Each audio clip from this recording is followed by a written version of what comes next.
Hello students, welcome to my channel home science exam master. आप लोगों को बताना चाहूँगी कि किसी कारणवश कुछ परेशानी हो गई जिसके कारण नोटिफिकेशन अब पहुँच नहीं पा रहा है। तो आप लोग प्लीज़ चैनल पर जा कर के चेक कर लें, मैं रोज़ वीडियो अपलोड करती हूँ। चलिए आज शुरू करते हैं आज का पहले प्रश्न से। हम आज का पहला प्रश्न है, मंदाग्नि डा डाइपेप्सिया का अर्थ क्या है? मंद दृष्टि, नींद की कमी, भूख की कमी या बदहजमी। तो ये आपका है डाइस्पेप्सिया। हाँ, डाइस्पेप्सिया का अर्थ क्या होता है सबसे पहले हम जानेंगे। तो जो आपका डाइस्पेप्सिया है इसका अर्थ होता है बदहजमी। ठीक है, बदहजमी इसका अर्थ होता है। तो यहाँ पे दिया हुआ है मंद दृष्टि, नींद की कमी, भूख की कमी और बदहजमी। तो डाइपेप्सिया जो है वो क्या है? बदहजमी है। मंद अग्नि मतलब जो पेट की जठर अग्नि है वो क्या धीमी पड़ जाती है, जिसके कारण हमारा डाइजेशन नहीं हो पाता है। तो उससे क्या होता है कि हमारे जैसे उदर के ऊपरी हिस्से में दर्द होने लगती है, सूजन जलन महसूस होती है। और यह समस्या लगभग 50 से 55 वर्ष के आयु के बाद के व्यक्तियों में देखने को मिलती है। पानी की मात्रा अधिक लेने व एक साथ अधिक मात्रा में खाना खाने से बचना चाहिए। नेक्स्ट है हमारा, पाइका खाने की इच्छा करने वाली गर्भवती महिला में किसकी कमी होती है? ऊर्जा की, प्रोटीन की, कैल्शियम की, आयरन की। तो पाइका खाने की इच्छा करने वाली गर्भवती महिला में किसकी कमी होती है? आयरन की कमी होती है।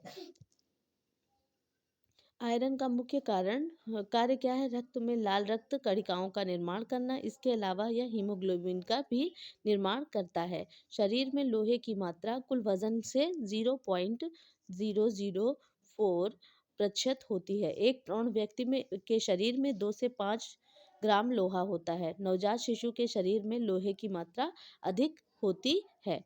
तो पाइका खाने की जो मतलब जो पकी हुई मिट्टी वगैरह खाने की जो इच्छा करने वाली जो गर्भवती महिलाएं होती हैं, जैसे मिट्टी वगैरह खाती हैं, तो उसी को पाइका के नाम से हम यहाँ पे बुलाया गया है। तो किसकी डिफिशियंसी होती है? आयरन की डिफिशियंसी के कारण वो खाने की इच्छा होती है। नेक्स्ट है हमारा, निम्नलिखित में से किसमें गाइट्रोजेनिक घटक नहीं होते हैं? पालक में, बंद गोभी में, फूल गोभी में, शलजम में। तो किसमें गाइट्रोजेनिक जो घटक हैं वो नहीं होते हैं? तो यहाँ पर जो है ये पालक जो है उसमें क्या ये गाइट्रोजेनिक घटक नहीं होते हैं। तो गाइट्रोजेनिक क्या है? एक केमिकल, एक रसायन है जो ग्लूकोसाइलोनेलेट्स नामक पौधे में कीटनाशकों से प्राप्त होता है। ठीक है, कौन से पौधे में? कि आपके ग्लूकोसाइनोलेट्स नामक पौधे के में कीटनाशकों से प्राप्त होता है। पाचन के दौरान एंजाइम ग्लूकोसाइनोलेट्स तथा गाइट्रोजेनिक और गैर गाइट्रोजेनिक बाय प्रोडक्ट में तोड़ देते हैं, जिस कारण पदार्थों की पहचान गाइट्रोजेनिक के रूप में की गई है। इसमें ब्रोकली, शलजम, मूली, बंद गोभी एवं फूल गोभी, जबकि पालक गाइट्रोजेनिक के रूप में नहीं पाया जाता है। तो ये आपका बंद गोभी, फूल गोभी, शलजम, अगर ब्रोकली अगर एग्जाम्पल में रहेगा तो वो भी हो जाएगा, मूली भी उसके अंतर्गत आएगी। तो ये सब क्या है? आपके गाइट्रोजेनिक पदार्थ के अंतर्गत आते हैं। नेक्स्ट है हमारा प्रश्न, ICMR 1989 खाद्य ग्रुपों के अनुसार राजमा किस ग्रुप में है? इसमें राजमा का ग्रुप पूछा गया है, मतलब राजमा किस में हमारे आ जाता है? तो राजमा का इसमें ग्रुप पूछा गया। तो यहाँ पर जो करेक्ट आंसर होता है कि ये जो राजमा है ये हमारा दलहन के अंतर्गत आता है। ठीक है, तो जो ये ICMR का है कि ये किसके अंतर्गत? ग्रुप बी में आएगा। दलहन किसके अंतर्गत? तो ग्रुप बी में आए थे। और जो कार्बोहाइड्रेट्स थे वो ग्रुप ए में थे। ठीक है, तो ये है आपका दलहन के अंतर्गत आएगा। इसमें प्रोटीन की मात्रा 12% होती है। अगर राजमा में पूछा जाए प्रोटीन की मात्रा कितनी है, तो 12% होती है। और यह भारत के उत्तराखंड, हिमाचल प्रदेश, कर्नाटक के कुछ भागों में, तमिलनाडु व आंध्र प्रदेश में उगाया जाता है। फलियों के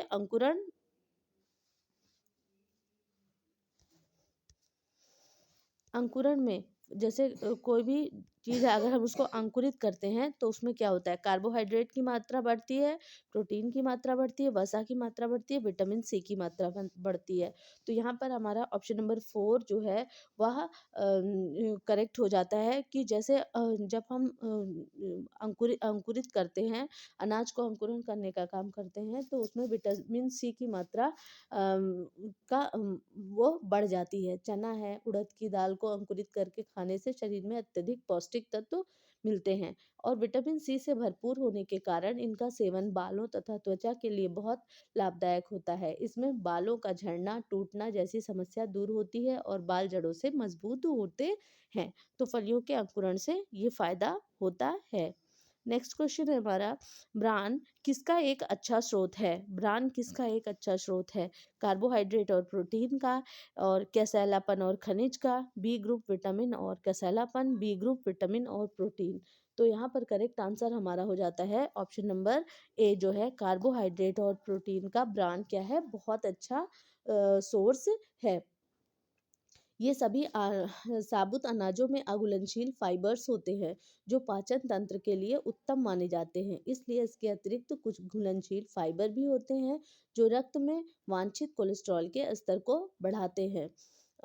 ब्रान मुख्यतः कुछ अनाजों के छिलकों में पाया जाता है जिसमें गेहूं, बाजरा आदि शामिल है। इन छिलकों में प्रोटीन की मात्रा कम होती है तथा कार्बोहाइड्रेट की मात्रा अधिक होती है। तो हमारा जो ऑप्शन नंबर ए जो है, पहला जो है वह करेक्ट हो जाता है। नेक्स्ट क्वेश्चन है, लाल ताड़ के तेल में होता है। लाल ताड़ के तेल में क्या होता है? Vitamin A, vitamin B, vitamin D और या विटामिन ई। तो लाल ताड़ के पेड़ में जो पाया जाता है क्या होता है? विटामिन ई अधिक मात्रा में होता है। विटामिन ई के अन्य स्रोत कौन कौन से हैं? बिनौले हैं, नारियल, खजूर आदि हैं। डालडा घी में विटामिन ई और डी पाया जाता है। विटामिन ई को टोकोफेरॉल के नाम से भी हम जानते हैं, रासायनिक नाम इसका टोकोफेरॉल है। ठीक है, यह शरीर के अनेक अंगों को सामान्य रूप से बनाए रखने में मदद करता है तथा इसकी कमी से क्या होता है? विटामिन ई की कमी से बांझपन नामक रोग हो जाता है। बांझपन जिसमें कि क्या फर्टिलिटी कम हो जाती महिलाओं की। निम्नलिखित में से किसका प्रतिशत दूध में अधिक होता है? प्रोटीन का, वसा का, कार्बोहाइड्रेट का या खनिज का?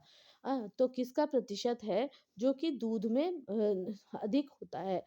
तो यहाँ जो कार्बोहाइड्रेट है, आपका ऑप्शन नंबर 3 है कि कार्बोहाइड्रेट का सबसे ज़्यादा प्रतिशत किस में होता है? दूध में होता है। तो जल की मात्रा, इस दूध में जल की मात्रा 85% दूध में सर्वाधिक होती है। इसके अतिरिक्त कार्बोहाइड्रेट 4.9%, वसा 3.7% और फिर उसके बाद प्रोटीन 3.5% है। 3.5% क्या होती है? इसमें प्रोटीन होती है। और जो लवण है, खनिज लवण है, वह कितने 1.0% पाए जाते हैं।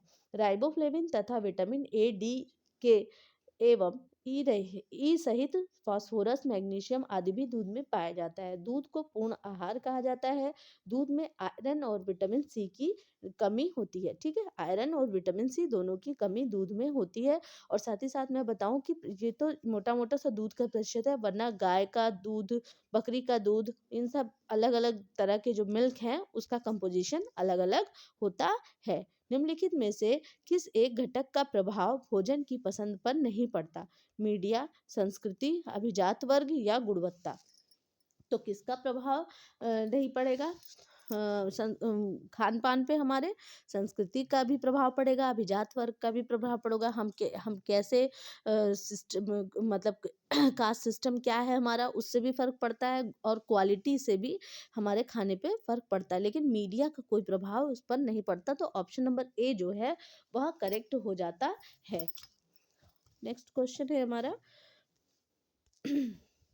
सीधे भाप से पकाने की एक विधि है जिसमें सूखी गर्मी लाई जाती है। वसा या तेल का उपयोग पकाने के माध्यम के रूप में होता है। गीली पकाने की विधि गर्म करने की अप्रत्यक्ष विधि है। तो यहाँ पर सीधे भाप से पकाने की कैसी विधि है, या गर्म करने की अप्रत्यक्ष विधि है। ऑप्शन नंबर 4 जो है वह हमारा करेक्ट हो जाता है। अप्रत्यक्ष विधि के अंतर्गत सीधे भाप से पकाना किसके अंतर्गत आता है? अप्रत्यक्ष विधि के अंतर्गत आता है। पकाने के लिए किसी बर्तन में पानी भरकर आग पर रखकर इस विधि को मतलब भाप निकलती है और क्या होता है, इसी विधि को वाष्प विधि कहते हैं। और इसमें पानी 100 डिग्री सेल्सियस पर उबलने लगता है और इस उबलने के कारण वाष्प निकलती है जिससे कि खाद्य पदार्थ को पकाया जाता है। इस प्रकार पकाए गए भोजन में पोषक तत्व बहुत बड़ी मात्रा में सुरक्षित रहते हैं, जो कि स्वास्थ्य के लिए हमारे लाभदायक होते हैं। तो प्रेशर कुकर से जब हम पकाते हैं तो वो क्या है, अप्रत्यक्ष विधि के ही अंतर्गत आता है। किण्वन बढ़ाता है प्रोटीन की मात्रा को, कार्बोहाइड्रेट की मात्रा को, विटामिन सी की मात्रा को, वसा की मात्रा को। तो जो ये किण्वन है वो जैसे यहाँ पर प्रश्न एक हिसाब से दोबारा आ गया है। ये क्या है, किस चीज़ की मात्रा को बढ़ाता है? यह विटामिन सी की मात्रा को बढ़ाता है। ठीक है, तो किण्वन में क्या होता है कि यह एक जैव रासायनिक प्रक्रिया है जिसमें सूक्ष्म जीव ग्लूकोज या शर्करा का अपूर्ण विघटन करके CO2 तथा सरल कार्बनिक पदार्थ जैसे एस्टिक एसिड, लैक्टिक एसिड इत्यादि का निर्माण करते हैं। जैसे इसी के प्रयोग से किसका, सिरके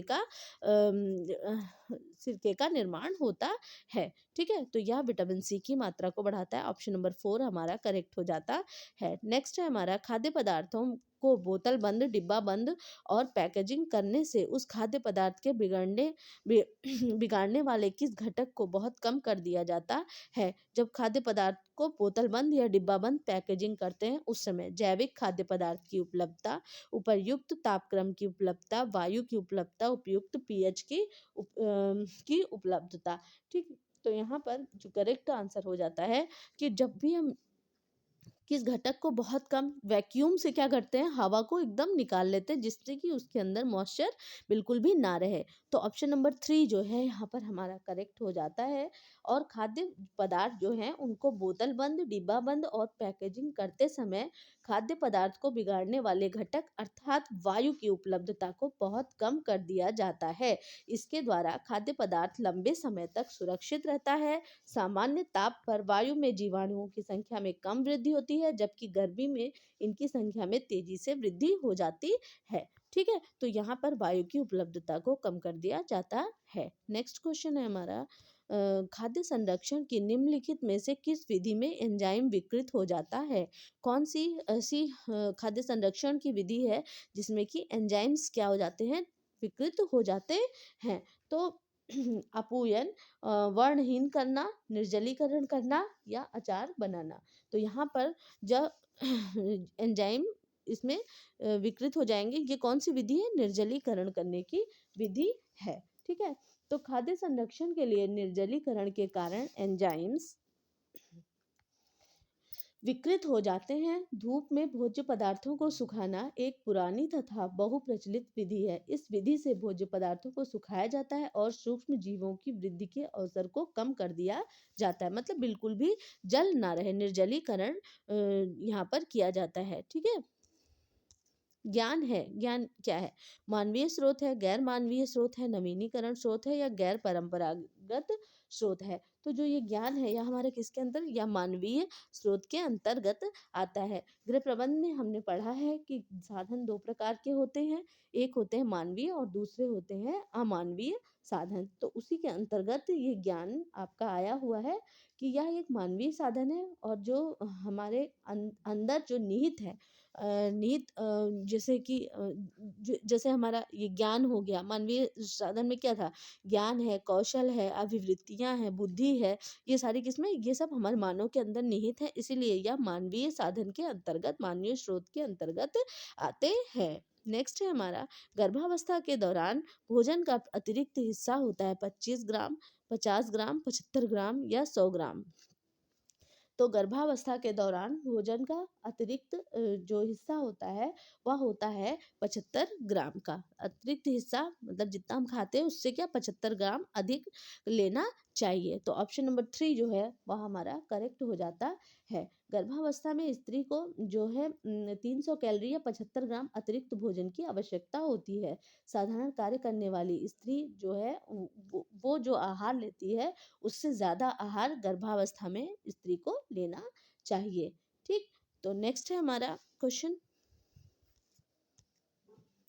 16 से 18 वर्षों की किशोरावस्था की लड़कियों के लिए प्रोटीन की संस्तुति दैनिक हिस्सा होती है। ये आप अपनी जो 2020 की आरडी है उसके अकॉर्डिंग आप इसको देख लीजिए, मैं क्योंकि ये पुराना यहाँ पर दिया हुआ है और उसमें कोई ऑप्शन में भी नहीं है, इसलिए मैंने इस क्वेश्चन को हटा दिया है। ज्वर के दौरान देना चाहिए। फीवर के समय क्या? तले हुए खस्ता खाद्य पदार्थ, मसालेदार खाद्य पदार्थ, वह खाद्य पदार्थ जो सहजता से उपलब्ध हो, सरलता से पचने वाला खाद्य। तो ज्वर ज्वर के दौरान कैसा खाद्य पदार्थ देना चाहिए? तो इसमें सरलता से पचने वाला खाद्य पदार्थ देना चाहिए। ऑप्शन नंबर 4 जो है यह हमारा करेक्ट हो जाता है। ज्वर के दौरान रोगी को सुपाच्य भोजन देना चाहिए, क्योंकि ज्वर के दौरान रोगी की रोग प्रतिरोधक क्षमता व पाचन तंत्र कमजोर हो जाता है। अर्थात रोगी को ऐसे भोज्य पदार्थ देने चाहिए जिसमें कैलोरी की मात्रा अधिक हो, क्योंकि बुखार के दौरान शरीर में ऊर्जा की वृद्धि क्या हो जाती है, खपत, मतलब ऊर्जा की खपत क्या हो जाती है, ज़्यादा हो जाती है। नेक्स्ट है, दूध में मिलावट की जांच किस यंत्र से होती है? बैरोमीटर, थर्मामीटर, लैक्टोमीटर या माइक्रोस्कोप? तो दूध में जो जल की शुद्धता के लिए दूध की शुद्धता के लिए किस चीज़ की जांच की जाती है? वह जांच लैक्टोमीटर के द्वारा की जाती है। ऑप्शन नंबर 3 जो है यहाँ पर करेक्ट हो जाता है। लैक्टोमीटर को दूध में डालकर पानी की मात्रा का ज्ञान किया जा सकता है। इसी के साथ आज का सेशन ये हमारा ख़त्म होता है। Okay, thank you.